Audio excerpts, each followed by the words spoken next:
If you are a big Kawasaki fan, looking for your next middleweight sport bike that won't break the bank, Kawasaki has two options for you, the Ninja 650 and ZX-4RR, two Kawasaki Ninjas that come in at under 10 grand.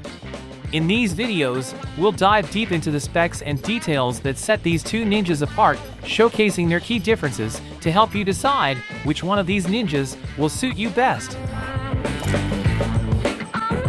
First, let's take a look at the key specs.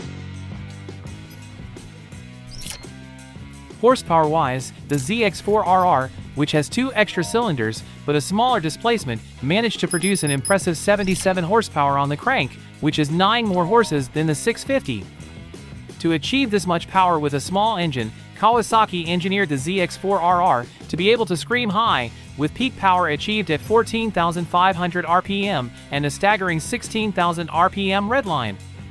While the Ninja 650 leans more toward the sport tourer side, with its twin engine that churns out 64 Nm of torque, which is 25 more than the ZX-4RR, or about 64% more. This tells us that the Ninja 650 and ZX-4RR make power and have engine characteristics in very different ways. The Ninja 650 is a versatile sport touring machine, a street and commuter-friendly sport bike with much more low-end power that pulls harder from a standstill with significantly more grunt at lower power bands. It obviously performs better in traffic with a lot of stop and go, with most of its power delivery is usable for commuting. While the ZX-4RR is a track-focused machine that caters to track enthusiasts. It has significantly weaker low mid-range power that does nothing under 8,000 RPM, the downside of a small engine with a lot of cylinders, but makes up for it with strong top-end power. It needs to be kept at a high RPM though, to enjoy the most of it, which is a hard thing to do when commuting in heavy traffic. But on the racetrack, it's a very fun, super exciting, and rewarding to rev this bike to its crazy 16,000 RPM redline. In terms of weight, the difference isn't much. The ZX-4RR is just slightly lighter by 4 kilos than the 650. But then, if we combine the power output and slight weight advantage of the ZX-4RR, the result is a 14% higher power-to-weight ratio of the ZX-4RR than the Ninja 650. As for the price, the Ninja 650 comes in at $82.99 for the standard trim and rises to $88.99 for the ABS version, and the ZX-4RR is slightly pricier at $96.99 for the RR version, which is the only variant available in the US. Speaking about the US, sadly, the ZX-4RR for the North American or US market has its rev limit reduced to just 11,500 RPM due to noise regulation, cutting its power output by 20 horsepower, or roughly 25% lower than the European spec. This issue can be fixed with a $300 ECU flash, but the catch is that you will probably void your warranty. Even though engine sound can be subjective, I think most of us will agree that the inline-4 engine produces much better sounding noise than the 180-degree parallel twin. First, let's hear the sound of the Ninja 650 fitted with an acropovic exhaust.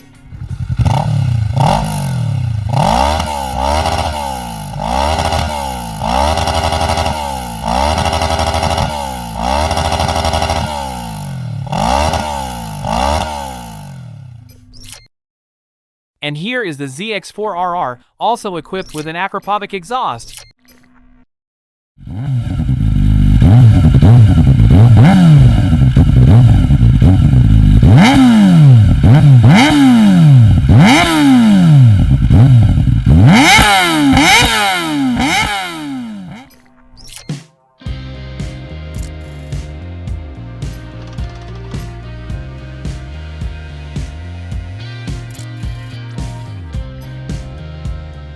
The Ninja 650 is powered by a parallel twin with a 180-degree crank that has a capacity of 649 cc that offers a linear and torquey power delivery, providing stronger acceleration and more consistent performance across the rev range.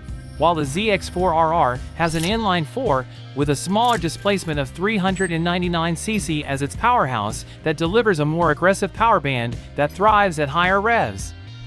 Both engines have an over-square or short stroke layout, with the ZX-4RR's border-stroke ratio being higher to achieve a higher rev limit. Besides that, ZX-4RR also gets different treatment with lightweight cast aluminum pistons coated with molybdenum on the skirts for durability, a progressive valve spring, connecting rods that have gone through carbizing treatment to help improve durability, and crankshafts with light flywheel mass.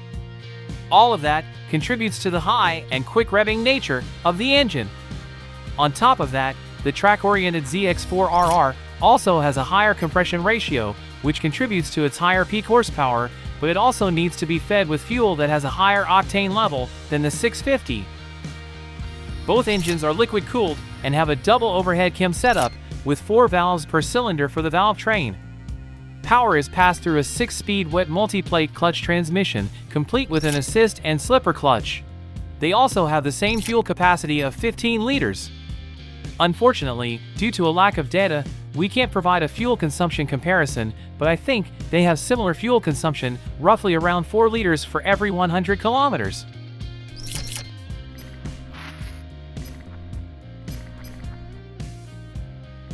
The more costly ZX-4RR naturally comes with more features and rider aids than the 650.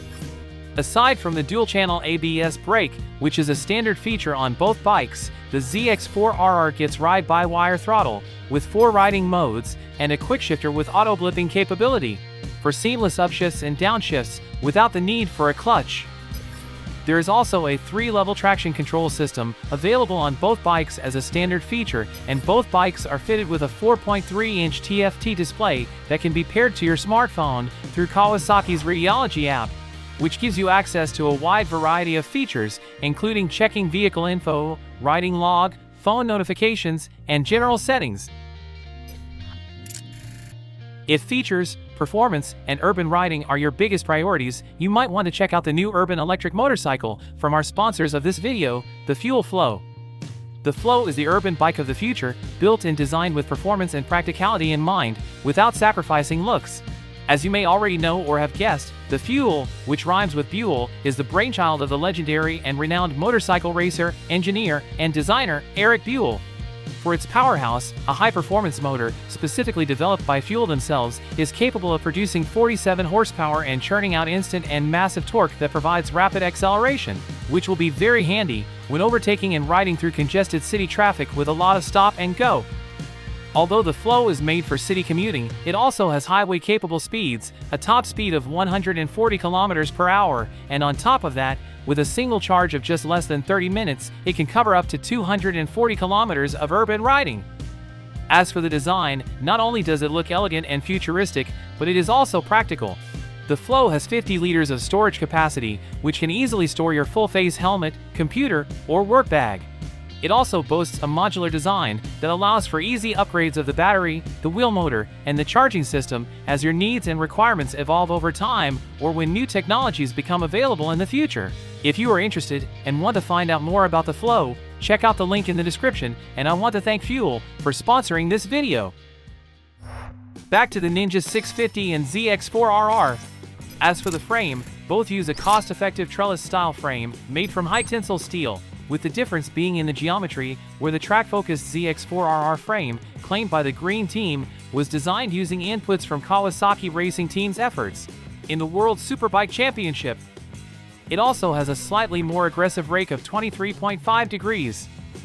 Front suspension duties on the Ninja 650 are handled by a cheaper-to-produce and maintain conventional telescopic fork from KYB that suits the nature and needs of the 650 as a sports tourer, while on the other hand, the ZX-4RR gets a more fancy fork, an upside-down, separate-function big piston fork supplied by Showa that can be dialed for preload. Performance-wise, the upside-down fork is superior in terms of weight rigidity, handling, stability, and rider feedback. At the rear, both have horizontal backlink monoshocks, but the ZX-4RR wins this round again with a more sophisticated, fully adjustable Showa BFRC light with gas-charged piggyback reservoir.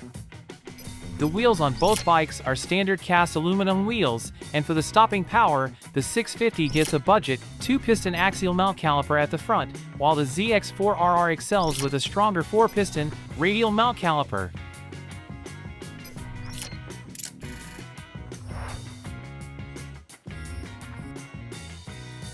As for the dimensions, the 650 has a 30mm longer wheelbase, but a 25mm narrower overall width, compared to the ZX-4RR, possibly due to its parallel twin engine that has fewer cylinders and is therefore more compact and slimmer than the inline 4. They have the same tire profile of 120mm width for the front tire and 160mm for the rear, supplied by Dunlop, with the difference that the ZX-4RR gets the GPR 300 as stock tires, while the 650 surprisingly comes with higher quality rubber. The Dunlop Sportmax Road Sport 2, which according to Dunlop themselves, has two primary improvements over the GPR 300. It has more grip in dry and wet condition and improves stability under braking.